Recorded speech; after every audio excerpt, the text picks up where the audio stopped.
fitu. Tātou whaitau pēr māsani ai mai whaupu mua. Se whangata i le sifuru mai fitu.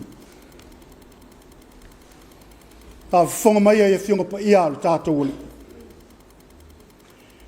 Ua nofo le tupu ilo na whale. Ua maua whoi o ia le māpusanga mai le alii. A ie ua ita ia te ia uma i tū malawa.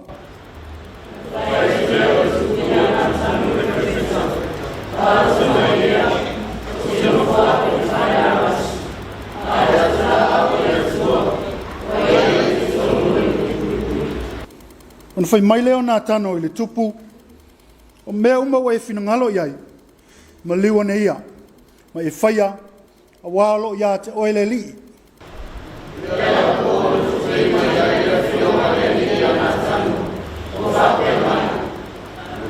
Aluia. E te whai atu i lau au auna o tā vita. O lau whapea ona whai mai le li. E te whaia ea e oe se whale mo au au te nofai.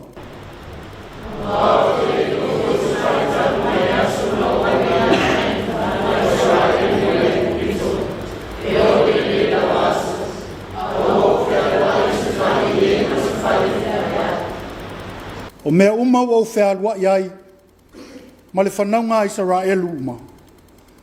Pēna au whai atu ai ea se upu i se tasi tu a ingo Israelu. Na au polo ai e leo leo i lo nuo Israelu, e whapea. Se ale mea tau te le whai ai se whale a rasi moa. E whapea le whai atu ia o ono tāmita. O no whapea no whitalai mai o e i oa. O a una o a mai o e a i tua mamoi. Nei unui ati mamoi. Nei o whai o e mtaitai o nuo Israel. Sa o iai fo ia te oe mea umana e alu iai. Ma o whao matia i o luma e na ita ia te oe umalawa. Na o whaia fo i mo oe le ngoa mamalu. Pei o i ngoa ali te tele i le lalolangi.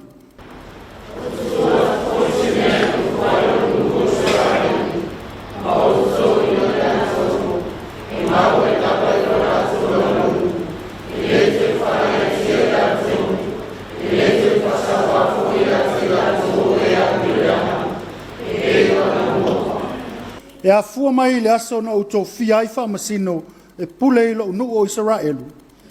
O maua fo i e oe le māpusanga mai a te au. I e na ita i a te oe umalawa. O tau atu fo i e le li i a te oe. O le a whaia e le li i sau a inga.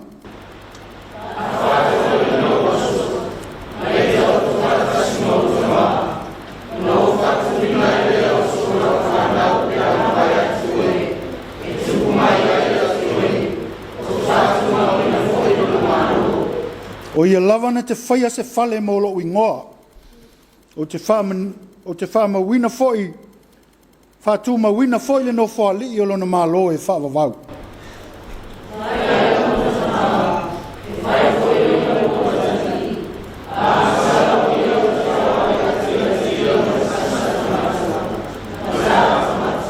E le ave se ina lo o lofa ia te ia. E ona ave se pe ona o ave sea ia saulo. O le na o ave sea ia uluma.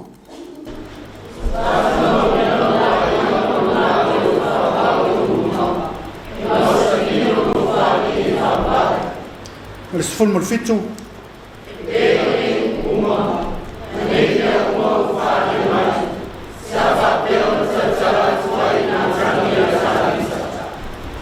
Tu se filfilia mal faire une faux. Tu se lua korinito lon tau po lima. Tātou toi whai tau wheo wai mai wheu mua, se whangata wheu po wha. Korinito e lua lon tau po lima. Tātou toi whai tau iai mai wheu mua, se whangata wheu po wha. Ua ua mātou i loa a whai e le petia lo mātou whale a pitanga wha le lalolangi. O ia te i mātou le whale mai le atua, o le whale le i whai e lima, e wha avavau i le langi.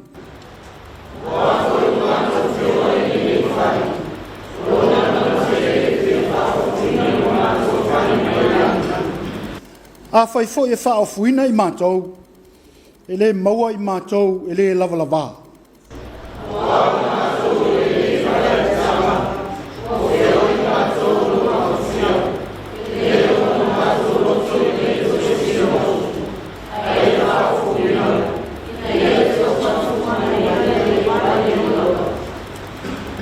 O malama le nganga le tua le loto ana fionga pa ia u faita wina e tu mau lona vinga e fa va lava amen lua se laus fun maliva pese tatu to pese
tātou whasangatu tātou tārsanga.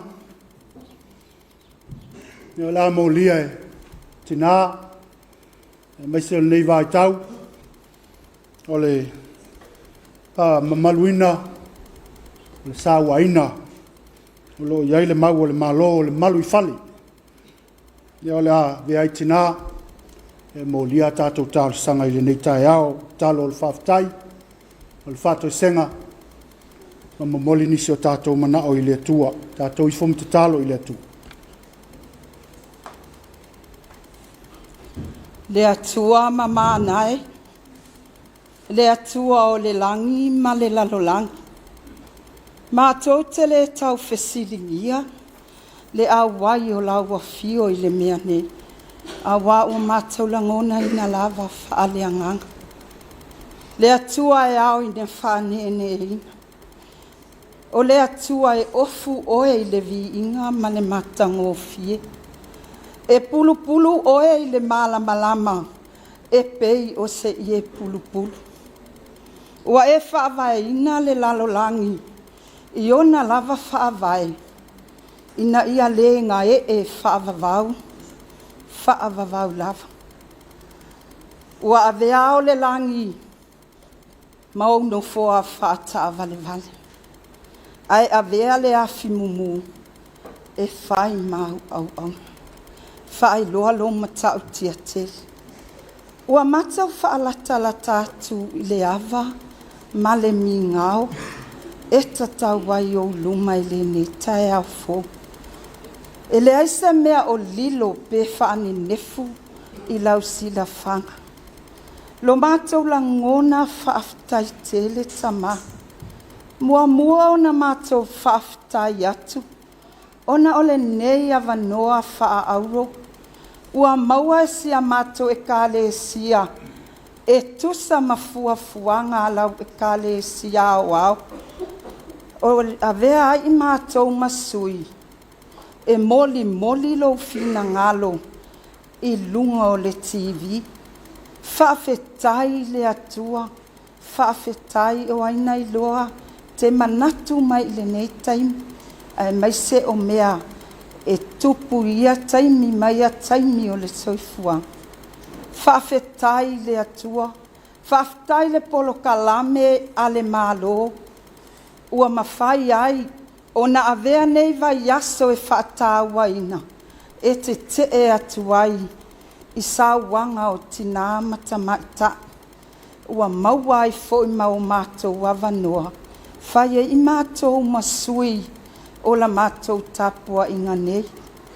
Whaaftai i ala leo ese wa e tā pena ina. E moli le fe au o le tala le lei. I lea aso. Ma lea aso sa, i lea aso sa. Whaaftai lea tua o na o si o mātou watu nuu o Samoa. Ai maise o le atu Pasifika. Ua mātou maua ai manuia, ma le tamau a inga ua mātou moli mau ina pea. Whaaftai mea uma o fuafuanga poto ona o lawa fio. Ua toa file mua i pea si o mātou watunu. E ui nā whātia le fōlanga. A Samoa le amatanga o le nei tausanga. Na langona le leo o le whaanoanoa. Na langona le leo o le tangi. Ona o mātua ua tō e sea. O whānau foi. Ona o whaamai walo fia ai le lalolangi. Ai maise o si o mātou atunu. Ai mātou te langona le loto whaafetai tele tama. Whaafetai tāpe nanga. A e ua iai le poto ma le atamai i tonga fitinga ua awala ai lau whaamalolonga i o tangata. O lau taita inga se ia o mai i le maasina se fululua nei o tausanga ua mātou iai le whaai unga o le ulua i aso sā o le nei maasina whaafetai lau taita inga i lo mātou wola. Ai maise o le soifua o tangata umalawa. Whaafetai le atua a wā o awa noa tutusa ia wa e au maia. E whaapea o na mātou maua ini awa noa e tau atu. Wai lo fina ngalo. Ai maise o awa onga ma mea uma o loo sa ili i ai le poto anai whanau. O e foi o lo sa ili i whaai longa ona o le tau mawhai i ati na e ma le lumana. Whaafetai le atua Whaafitai te tonu o matanga luenga uma le malo ua taita ia si o mātou atunu. E vi ia pea oe, i lo lava fina ngalo whaalia pea i o tangata. Whaafitai o na ole e kāle sia, i ta māma e taita ia le ngā luenga nei. O alatou polo kalame ma fuafuanga alu mamao, ina ia manuia le e whakasai le lumana. Ele ngata i lea, a o fata whaitaulanga uma i te tonu o Samoa, ma le lalolangi. O le salala wai, o au na whaafetai le atua, i ala ese e te saunia pea, a wā lava lau ngā luenga, moli i le lalolangi, ai maise o si o mātou atunu. Sili la mātou whaafetai tele. Ona o lou maliu, ke riso, saunia le matapena ina whafine tō anga le whaolatanga, na ia whaola ina le lalolang. Lea ua mātou sapi ai le atua, whaafetai tele lava, la ngona pea le loto maulalo, mātou te whaafetai atua i o lunga. Tele mea mātou te fia whaafetai ai. La ngona foi le whaafetai o na o lau tala le lei. Ie na au mai a le tala le lei i a Samoa. Ai maise o le alu o lo fina ngalo fola. O e ua whaapea o na whaina ola i le nei atunu. O na ole sa vali o le file mu. Whaafetai o mātou tua a. Sa latou li liwina la ua fionga. Ua whaafaingo o fie ai o na mātou. Mā fau loloto pe a mātou whaitau. Whaafetai lo wanganga. Na e oso fia ai o mātou tua a. I taimina tau a mata ai le nei atunu. Ai maise o i lātou. Na sa i lia le file mu o Samoa. Ia le atua o mea ia wa mātou langona ina. Ma mātou whaafetai ai pea e tusa ma le nei fo'i tae ao ma le nei sauninga. Whaafetai tele lava.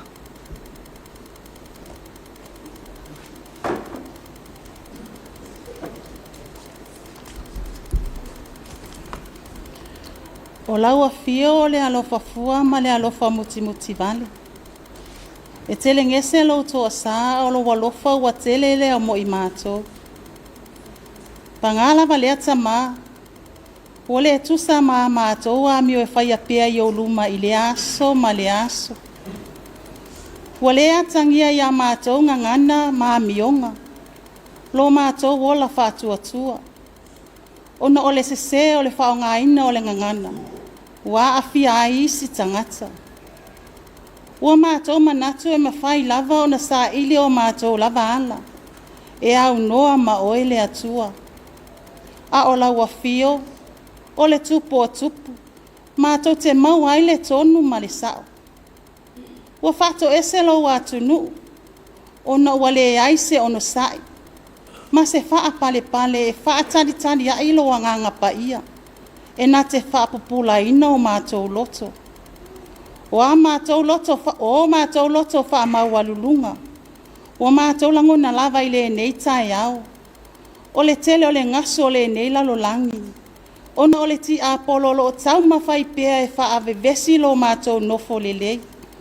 Ma ua tupu ai le nofo le lei o a inga, o mātou loto whainga tā, ua whaingofia ai ona le usi ta ai ai whanau i mātua.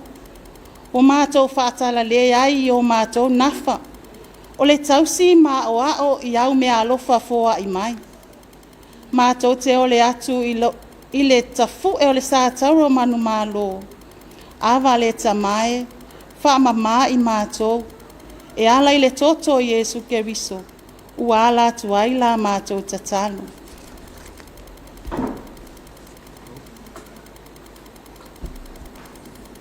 Le tua mama nae lo mātou tamapa i ai. Watu lai lo a fine i o ruma. O O se mea whainga luenga e whaatau waa, maanga sala i o ruma lo mātou tamā. Ai avea ia lo leo whaatau waa, e moli moli atu ai, ana onga o lau whanau lo mātou tamā. Mātou wala au i o ruma le nei tū la. Mātou mana tuana i o mātou mātua whaaleanganga. Le tamā ma le tina, e maisi le no whaalu. Tau mawhainga o launga luenga lo mātou tamā. Whaamalu si auro wa fio ia te ila ua. A wale tau mawhainga o le nei e kalesia lo mātou atua. So ani lau wa fio se taimi le.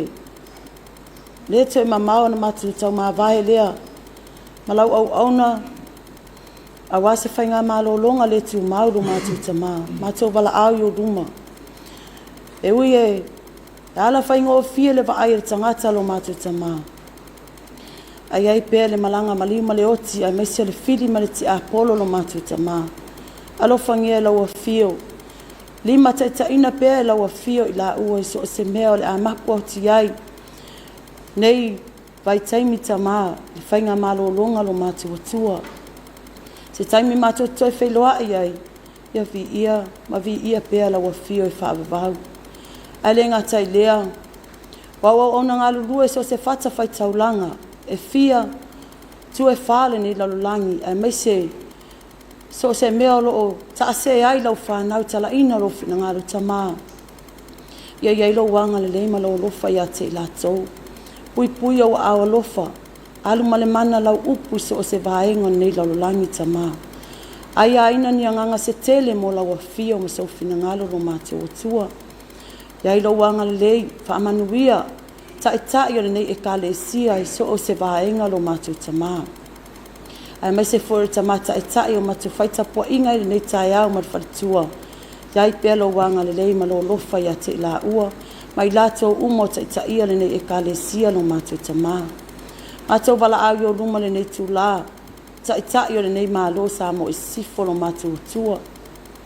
Tu ina le alofa i o lato loto, ai mai se le whealo whani lo mātou tamā. Ia whausia le nei atunu i le whealo whani ma le loto e tasi. E mapua i ti ngā, ma le while e muro o atunu o Samoa lo mātou atua. Alo whangia le nei nuu i matai ma nofo a whaipule lo mātou atua. Ia iai lo wanga le lei ma lo lofa i ate i lātou. Kosani fo i lau a fio. Pa i atu wa ao lofa i ate i lātou o tina. Mai mātou uma wa tā ua tina mata mai tai. Nei vai aso na whaatawa ina ai. E sawa ino tina mata mai tai a maisi o nei whanau. Tamā, awalo fina ngalo na e whausi ai le tina. O se iwi e vai ma ale lo mātou atua. Mātou wala au o ruma. Ni tina o lo whapena o na sawa ina tamā. Ia iai lo wanga le lei. Paso sulu ati ai le malama o lo wafio i a inga.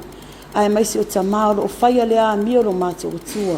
Ai maisi o nei whanau lo mātou tamā. So ani lo wafio lo mātou atua. Te tono ai o whale pui o lo oturi ai whaasalanga lo mātou tamā. Ia o ngale sasa ma le awa inga lo mātou atua. Furi tua ile leanga le angasala. Fotua e se tai au fo yo ruma lo mātou tamā. Tono ai o whale mai lo mātou tamā. Whata o tolia ai. La tau uma lo maua i mai o tinu. So ani la wafia iei lau wha malo longa mana. Pa pea foi, ali mata mai tai fo mai. La tau pito la au lo mātou tua. Fe so ani la wafia ia te la tau. Pa pea foi, nai a inga lo wala wha i mai le nei tai au lo i mata malingi. Iei lau wha mawhana whananga lo mātou tamā. So ani foi tama whanau nei e kalesia ma nei nuu. Ai mai se o nei o mātou a inga. Ro ta ape masala lau tu e whāle nei lalolangi. Mai se o atunu mamau. Sai linga manuia mo a inga. Ia whape na o nei au wha manuianga ia te lātou. Whapea fo inai whanau a onga ia atunu mamau. Ro iai au au ina man whalau te leina o le malamalama. Ia lo whangia lau a fio pui o au alofa. Wha mamau le lia nei lalolangi. Mea whaafia lo mātou tamā. Ai manatua a inga ma mātua. Ro tapu ai atu mo se ai mo atai au. Siri lau a fio lo mātou tamā. Nai whanau a onga o lo whapena o toi se anga. Wha uma au a onga nei tausanga tamā. ia iai lo anga lelei ma lo lofa ia te ilatou. Whatasi mai laua fio lo mātou tamā. Whamanuia fo i laua fio lo mātou atua. Le nei sauninga se tula, se taime la atula i lau au na mo lau upu fola tamā. Ia iai lau whau unga i lona ulu se ia pa ia lo fio na vai. Anu male mana lau upu ma lau tala lelei le nei aso. Whapena o na pa u se ele lelei, ia whapena o na tupu le lumanai awase lumanai mo e kalesia a inga whapea nuu lo mātou tamā. So soani lau fio iai lau whau unga, ia te i mātou uma. E mese foi o le au whaingaluenga o mātou whaatase le nei tai au. Foi pea lau vi inga lo mātou atu e whaavavau. A mataina lau fio le nei sauninga, whaiwina lau fio. Ia whapena o na whaamaurunga ina lo lava vi inga e whaavavau lava.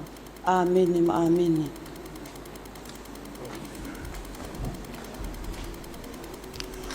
Nā tātou toi, pese se lau limas fumu wha.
le mawhatu saina e se mea mātou te whaiale atua.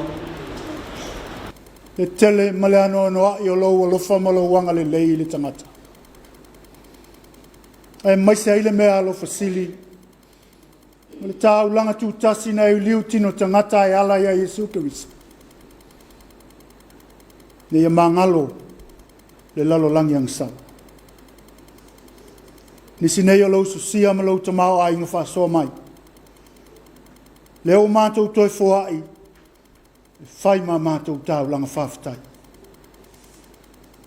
Mātou te tālo le tua, i whapa ia ma whamanuia le nei foai. Tasi ma mea uma o lo whaia e lau whanau. A wā se manui au luma o lau whi au ma lau tala le le. O le te tālo e ala ia Yesu ke lisa o lo mātou o li i. Amen.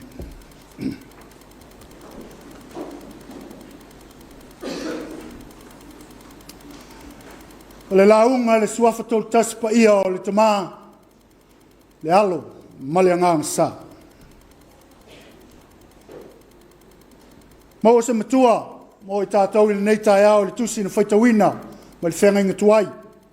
Samuelu e lua, lona matau pa fitu, i whanga ina ni vaenga o le sifulma le tasi, sifulma le lua, ma le sifulma le tolu, o te whaitawina e whapea.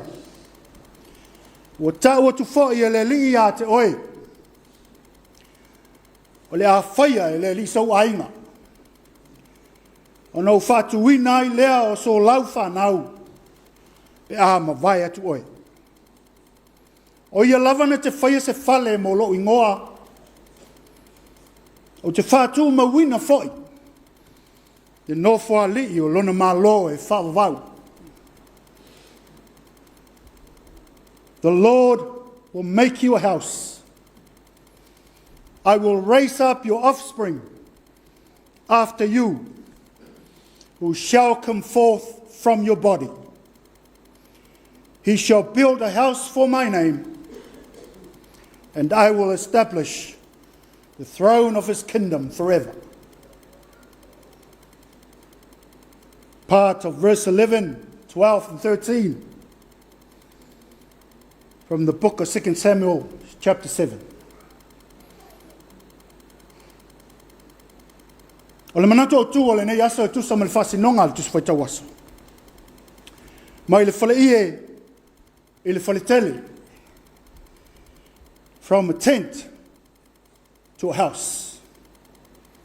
Ma i le whale i le whale tele,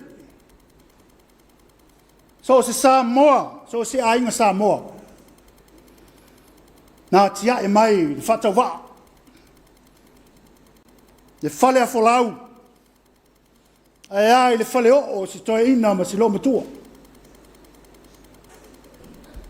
O le whatau waa na soi fua e matua.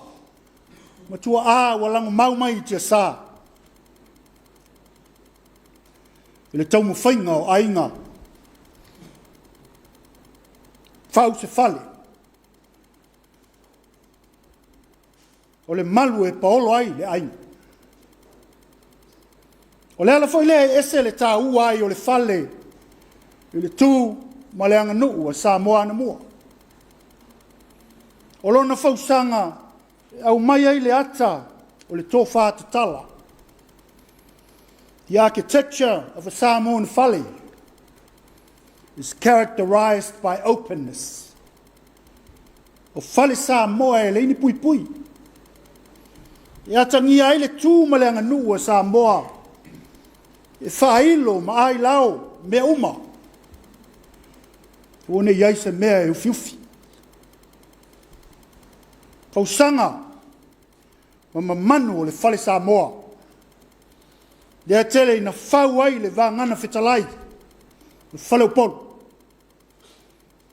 O tala tuu ma tala o le vavau. O ala ngā upu ma muanga ngana. So tai. Ma le whaiva lo fi lima, wha Samoa. O mea tau lima, ma mea e vane i la au. O le whawina o se vaa. O le langi malo fia i le te tau. O le tāina o le te tau. So tai ona mamanu ma vaenga o se fale sa mo. O le la poto poto o lona fausanga. O le tāua leo le mau popo, ma le mau tū. Ni whaingo fie, o ne whasangai mata. Whasangai wholinga. Ia whaitapo inga i le afiafi. Ia whonoa ma whasangai te malii, ma whailaunga. I whale, ma whirita nganga le moe, ma le tōwha. Na wās te manuia, le nofo le lei o ainga manu. O le tāua leo le whale. Ia foi sa whai ma malu o Israelu. O iai le ala. O le whale ie. O le whale mau. Sa whai ma o lātou malu. Le lātou malanga wha e soto mai ai kupito. O le whale foi. Na whātonu ina e le atua Mose ma le nuu o Israelu. Ina ia whau e tu aile atola au o le whengainga. O le vaainga o le atua e au waipea ma Israelu i le ala. O le whale e whiawe ai. O na o le nuu o lo whaimalanga. Ma le wha moe moe mo le nuu wholewholeina. E ona whitalai ai le atua. Ia lava la na mautu ai kanana. E nuu na tusia au i ai le atua e whai mo lātou tofi. E nuu whai mai le tusitala o le Deuteronome. Nā tau te whai ai whale le lei. E ai mama ona la tau te eli ai, le auro, le ario, le apamemea. Le nuu, uma le nonofo i whale ie. Ma whale whita whai. E wala tau whai whale, ta papa i arasi. Ma whoa i mata ua. E le whale na fausia. Na ia nofo ai le tupu o tāwita. O se mota e te le, e taunga tā mamātanga o fie. It was a palace fit for a king like David. Pe tai atangia i le vaenga o le tusia lua Samuelu na whaitawina. E nofo lava tāwita i lona mota. Ai atu lona mafau fau. O no le mautu, ma le o se whale, sa tu waile atola au o le tua. E mai le pipo lenga, o le tupu, le perfecta o Natano, sa whaima na whaufautua. Ta auta mai ea, o te nofo au le whale arasi, au le atola au o le tua, na iaia i te tonu o le pui pui. Wa le fale fta fai lava le ana fau o ia Israelu i le ala. Ia lava e fai mamalu o le atola au o le tua. I te tonu o le nu o kanana. O le atunga lunga leo ta vita. O le ala foi leo lona nau nau. Ia fau se fale mo le tua. Ia fau se malu malu o le fio anga o le tua. Te ulanga i le lei. Pe ale nau ta inga o le tangata e fia whai mea le lei. Tala whea ngai le tangata e nau. Ina ia mānaia ma le lei se ngā luenga.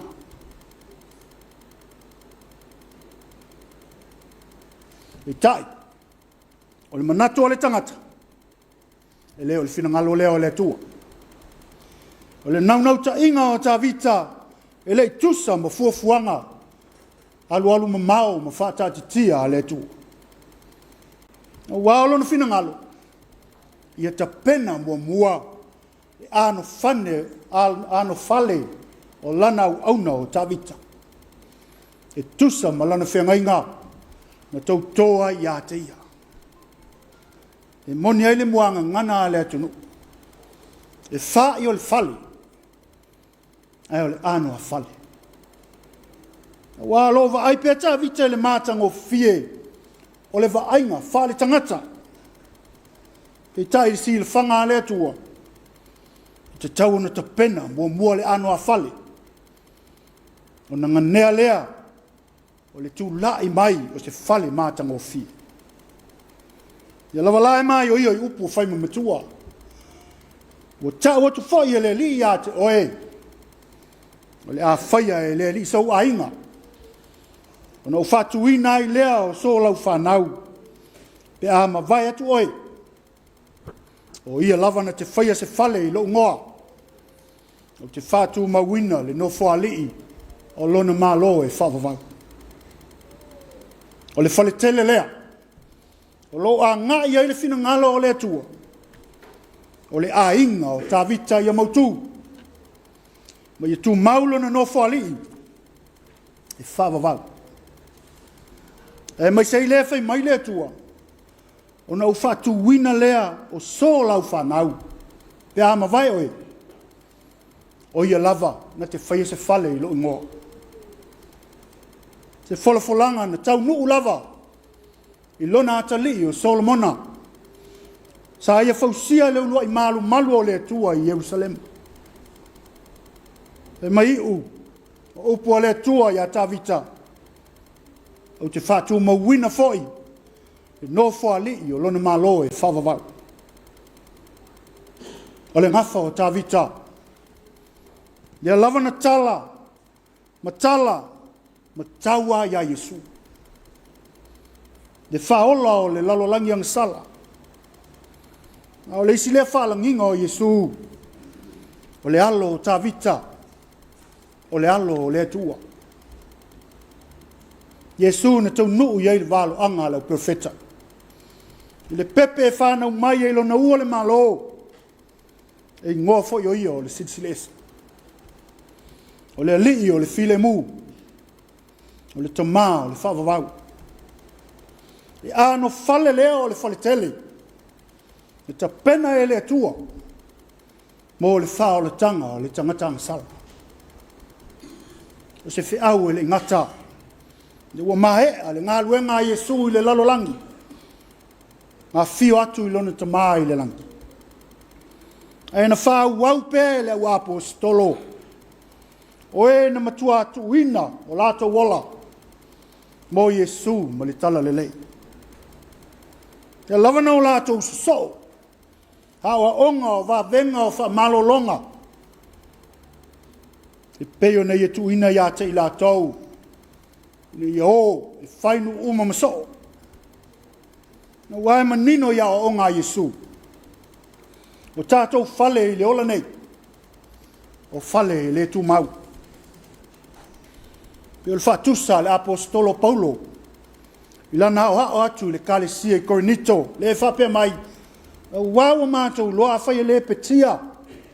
O mātou fale a pitanga wha le lalolangi.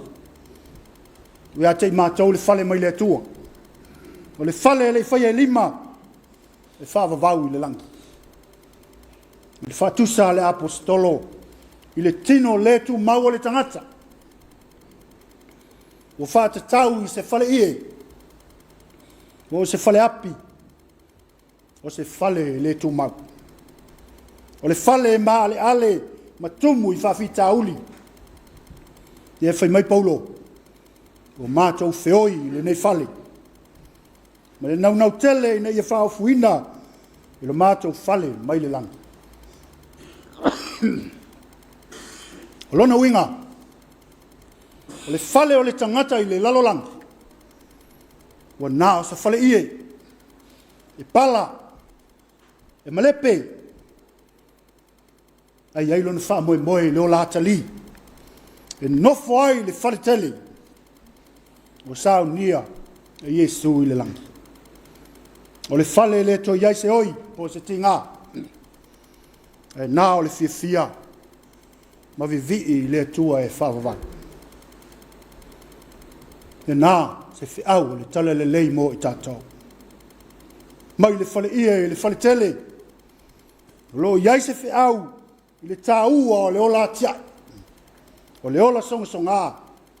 Ai maise o le wha maoni. Io tala fi tau i le lei. Le au tū o le mau o le kalesia. Ma le polo kalame wha solo. Malo si au si tātou malo. O lo wha solo nei. Ni i tā fia sā wanga i te tonu o ainga. Pia ona tau te tamai le fi au tu ia malu I fale. O le whamanatu mo I tātou uma. O le fale, o le malu lea, o le ainga, o le malu o le nuu. Te atu nuu, ai maise le ngā lue ngā le tu.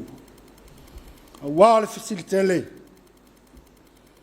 Ai maise o mea tutupu pēlo tātou loto I fale. O iai pēse malu I te tonu o tātou fale.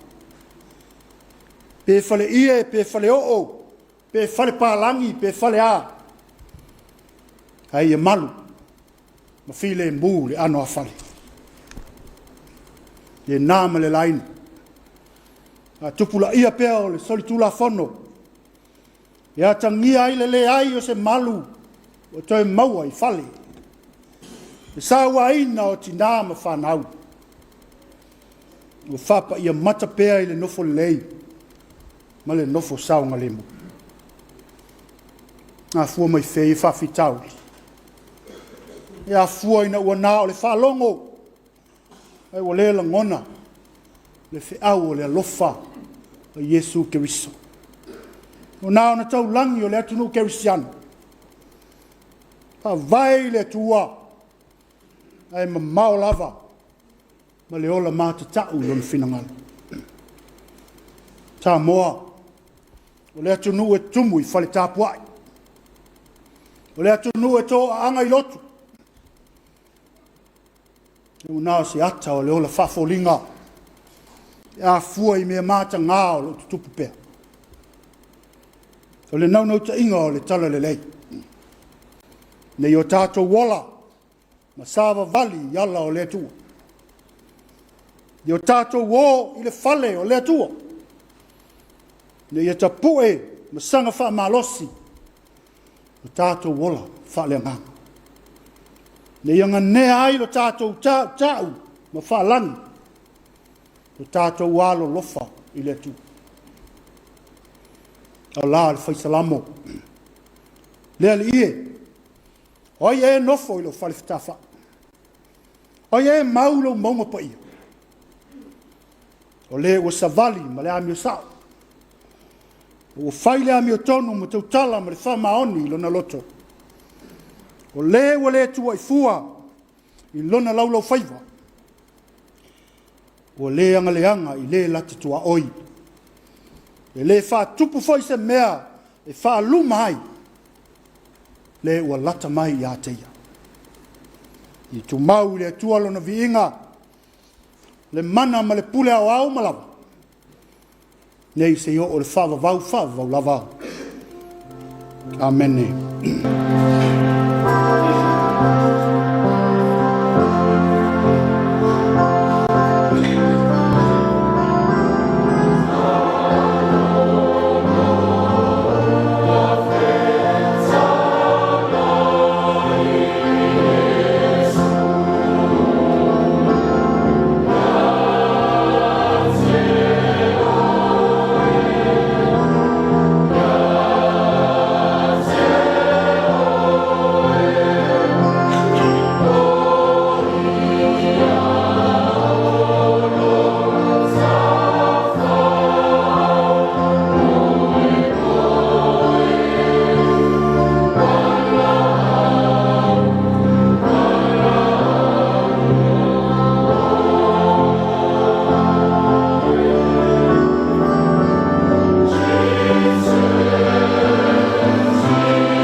A tātou vi I le atua o le pese lua se lau lima suutas.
sauninga o le tali suanga pa ia le tātou oli.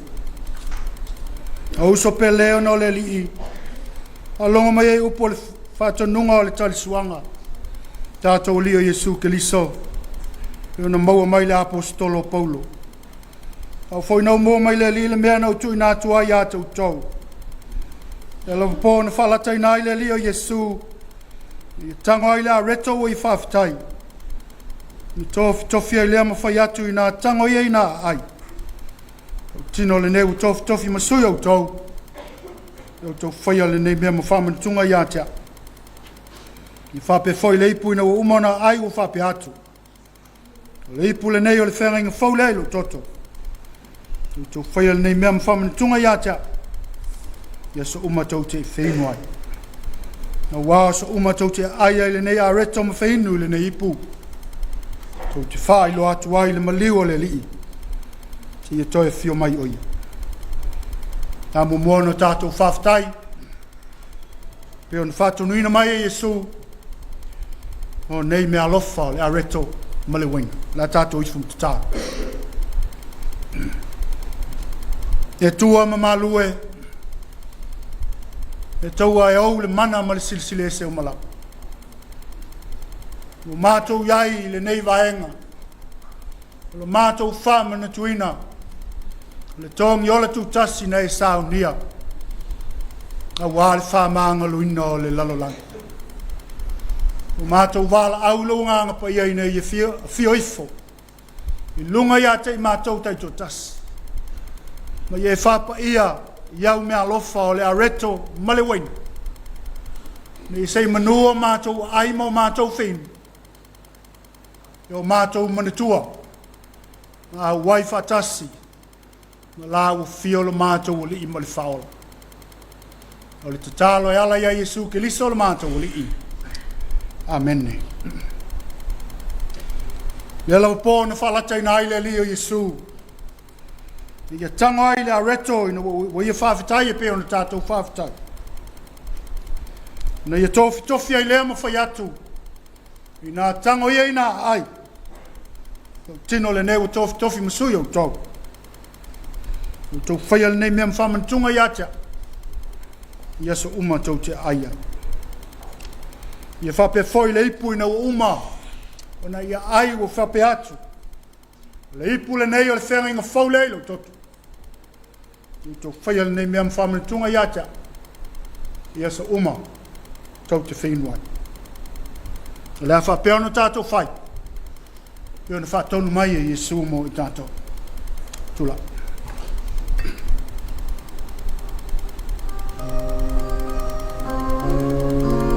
A maua se o tātou te lia whatas. Ia lava.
Nā tango ina ai. O le tino le nei o karisa o tofi masui au tau. I nā talia ia, ma le loto whaftai.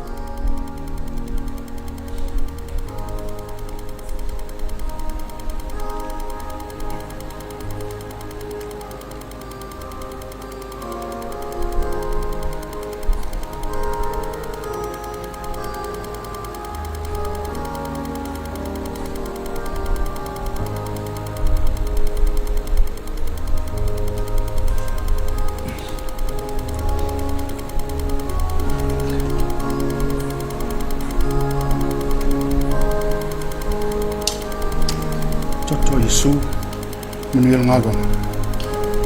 Amo se tatou talia fatas.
Le toto Yesu. Lo whamalingina mo le whamangaloina o ngasau. Le tātou talia ia me le lotu whaftai.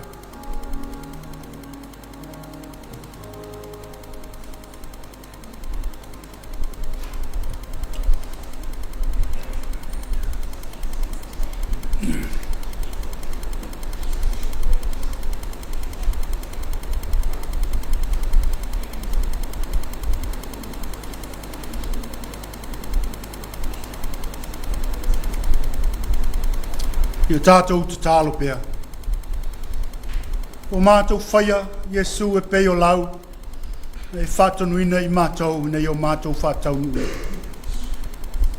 O mātou ai, o mātou mā ona whalenga. O mātou whain, o mātou māli lie whalenga. Pāwhita tele Yesu. Pāwhitai le tōng yola, ma le whao le tangu. Nei ola le tangata ngasau. I whaile nei mea mawha manatu ia te i mātou. I le mātou wa mio i teimi I nei o mātou loto. O mātou māwhauwhau. E tusa mo wala letu. Ha mangalo i mātou. E toto tā ua o Yesu Kiristo le mātou oli. na malingi mai na i mama ngalo le lalo lang yang sa. Ya la ya Yesu Kilisto ma to wali. Amen. Tato tutulai langina al tato vi ingai fast food malelua. Le pese le man malo.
File mu foi mai le tua lo silsili lava I mea uma e manatu iai. Leo ina I autou mafo fau. Uma e manatu iai. Leo ina I autou mafo fau I le poto ma le mafo fau o le tu. Ma lo nalo Yesu Keriso lo tato uli. Le malmanuia o le tua silsili ese. I ta ma le alo ma le anganga pa ia. Ia tau taupe lava ia so uma e leo noa. Amen.